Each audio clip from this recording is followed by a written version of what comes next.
Hello everyone, my name is Anitsu and I'm back with another Digimon video. So today is going to be something a little bit different in which here are 10 characters that we should have already gotten in the Digimon TCG, and the fact that we don't really have these characters yet based on what we know from sets 1 through 4 is just something really weird to think about because it kind of just shows the randomness of Digimon's set design. Whether it's for the better or for the worse is to be determined, but it just feels really weird with these characters being left out of the game currently. So first up, we have Yoli. So Yoli is a character from the Adventure 2 series, and she should have been the Red Tamer in BT03, considering in BT03 we got both Kent and Davis, which are also from the Adventure 2 series. And then on top of which, in BT03, we got the full Hawkmon line. So the fact that we don't have Yoli the Tamer to interact with the Hawkmon line is just kind of weird, and it definitely feels kind of awkward, especially since we know that BT03 was light on Tamers. So her not being in the set just kind of, again, feels really awkward. And what her effect could have been is she could have been playing around with what the Hawkmon line in BT03 likes to be doing, which is destroying the opponent's Digimon. So she could have been a tamer that rewards you for destruction, where if the opponent's Digimon is destroyed, then she will gain you some additional benefits. So I don't exactly know what those benefits would be, but that's just kind of how I would design the base of the card to kind of be like. Next up, we have Cody. So Cody, like Yoli, is another Adventure 2 tamer, where his exclusion also feels, again, really weird for the same reasons why Yoli was left out, where we got the full Armadillomon line, and then on top of that, BT03 was, again, lacking some tamers, so not all of the colors got some tamers, so Cody definitely would have been the yellow tamer, considering Armadillomon was yellow in the set.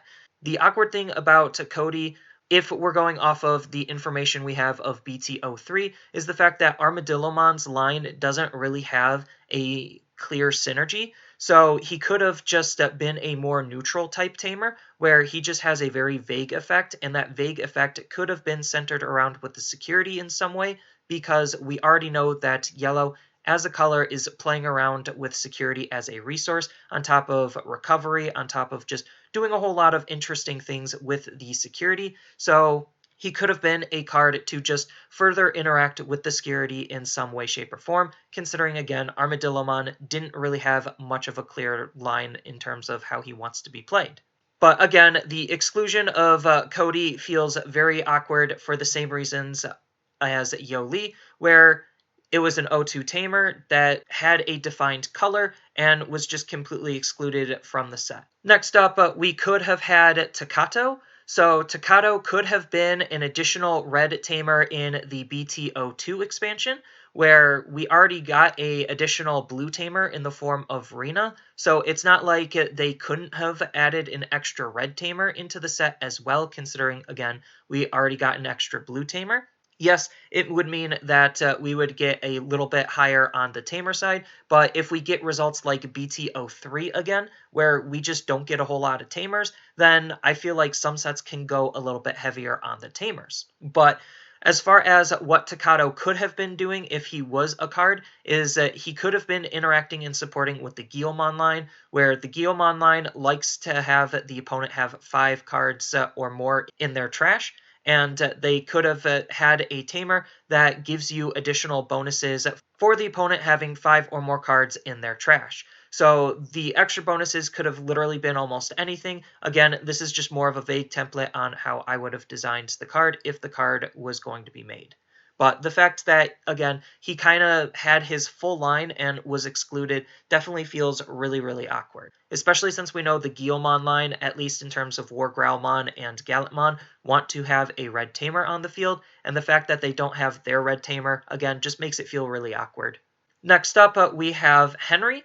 So Henry could have been an additional tamer in the BT03 set, similar to how Takato could have been an additional red tamer in BT02. And again, it's not like we can't double up or like have additional tamers in sets, because again, Rina kind of proves that they can do it.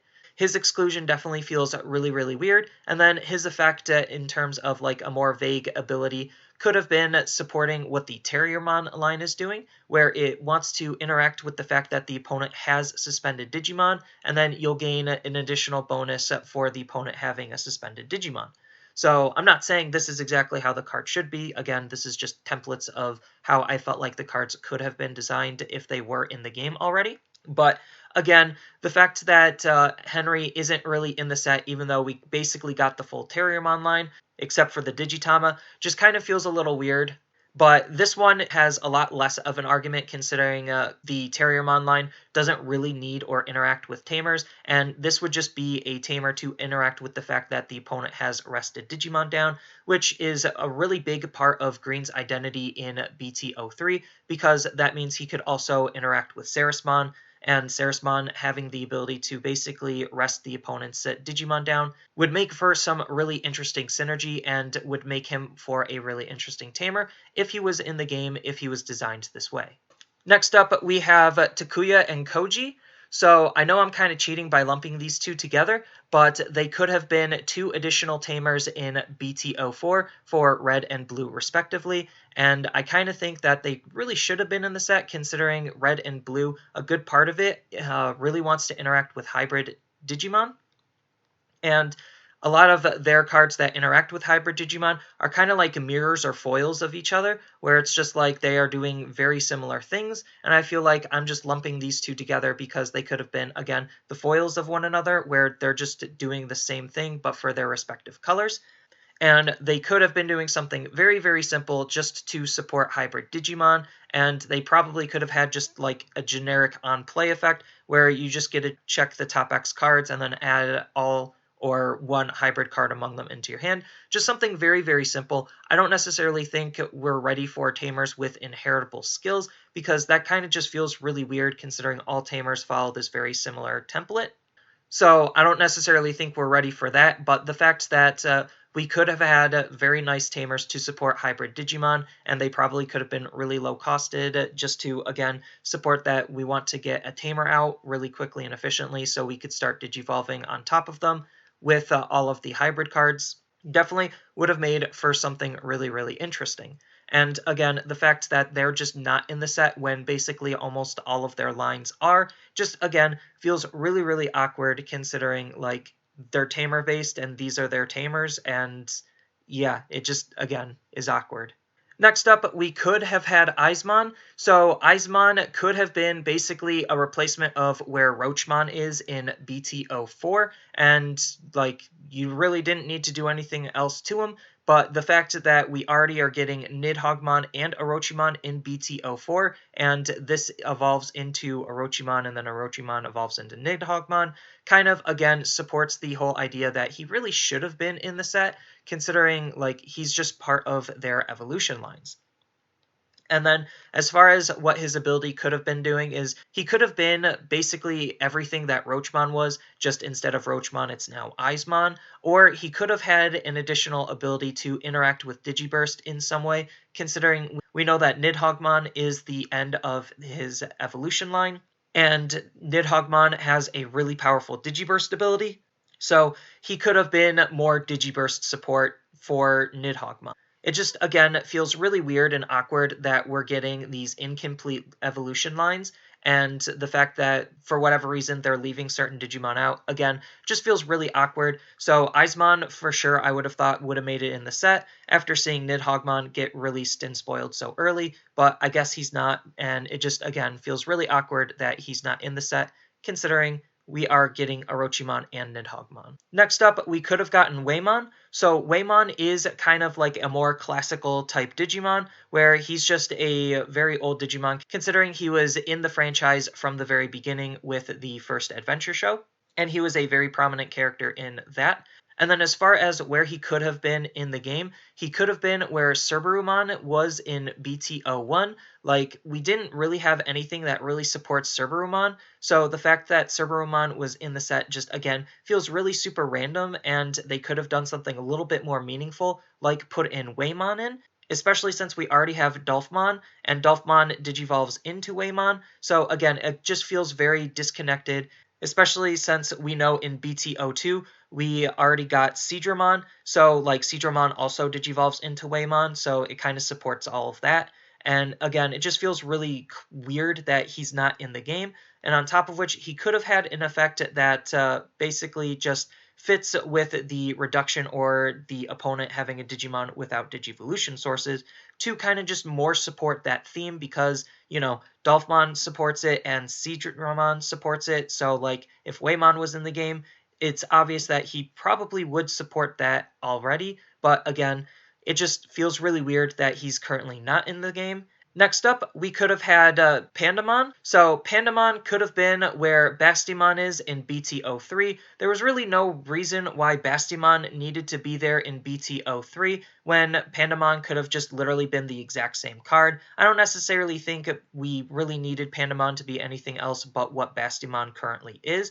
And the idea that the game could have technically supported Pandemon because we already have Grizzlymon and Frigimon, which are both Digimon that evolve into Pandemon, means that we could have just had Pandemon instead of Bastimon. And again, based on what Grizzlymon and Frigimon are doing, they're not really doing a whole lot, so he didn't really need to be doing a whole lot. So again, just very weird decisions on why Bastimon made it when it could have been Pandemon and it could have been literally the same card. So just, again, weird lack of evolution lines. Next up, we could have had Neptune Mon. So Neptune Mon is a pretty interesting choice of a Digimon that we could have had, considering we didn't really need Goldramon or Leopardmon to be in BT03, so he could have easily replaced one of those. I think Leopardmon might have been the more interesting choice to replace, considering that would give him the SR rarity, so that way he would be more in line with the other Olympus 12 Digimon that we already got, which was Ceresmon. So the fact that we got one Olympus 12 means that we could have gotten another one, just like how we already got a Royal Knight in the set in the form of Kentarusmon, and then they just added Leopardmon in for reasons. So we could have had that same type of thing, except instead of Leopardmon, we could have had Neptunemon, or if they really wanted to keep Leopardmon in, then he could have easily replaced Goldramon in his slot. But the interesting thing is if we would have gotten Weymon, that would have further supported Neptunemon's inclusion in the set, considering Weymon digivolves into Neptunemon. So that would have been something really interesting to think about, a Digivolution line that was spread over a couple of sets. And then as far as his effect, he could have just been doing what Blue has kind of already been doing, which is an effect that fits with the reduction of Digivolution sources, or if the opponent has a lack of Digivolution sources, gain some additional benefits. There's just a whole bunch of things that they could have done with this Digimon if they bothered to include him in the set. And then again, it just feels really weird that he's not really in the set, even though this one might seem a little bit out of left field. But again, if they would have supported Weymon, then his inclusion would have been way more obvious, especially again, since we already got another Olympus 12, and he is an Olympus 12. So I definitely feel like if the stars would have aligned better, we could have had Neptunemon in the game. We could have had Sundramon instead of Wargreymon in BT04. So Sundramon is a really interesting choice of a Digimon that they could have included. Like, he kind of fits with the set is supposed to be Greymon focused. So instead of having a color-shifted Wargreymon, we could have just had Sundramon instead. The effect could have stayed the same. I don't think it really would have changed the card that much. It's just the fact that we could have just had a different Digimon instead of another Wargreymon would have made things a little bit more interesting for the set. On top of which, we already have a Rise Greymon, technically two of them, that this Digimon could digivolve off of. So it's not like it's that unreasonable for him to exist in the set. And then on top of which, he is a subspecies of Greymon. So again, instead of just having another War Greymon, they could have done something more interesting and added Sundramon into the set. So those are the 10 characters I felt like we should have already gotten in the game. Feel free to tell me any characters that you thought should have been in the game as well. These could be Tamers, these could be Digimon, and yeah, like, it was just really interesting to just sit down, look at all the sets, and think, huh, it was really weird that these cards were left out. So I just wanted to highlight some of the ones that I thought of, and again, feel free to tell me your thoughts down in the comments below. And if you like this content and want to help support the channel, I do have a TCG Player affiliate link down in the description below. If you use that link to purchase anything off of tcgplayer.com, then some of the money will end up going to supporting me in the channel. Then I have also partnered up with Overcard Gamers on Facebook, and they are nice enough to print some of my playmat designs. I will have more playmat designs going up in the future, so feel free to check back on them and some of my designs. And then whenever you mention my YouTube channel to them, they will give a $2 discount off of any of the playmats with my designs on them. And that's really all I have for this video. As always, feel free to tell me your thoughts down in the comments below. And don't forget to like, share, and subscribe for more content. And I will see you in the next video.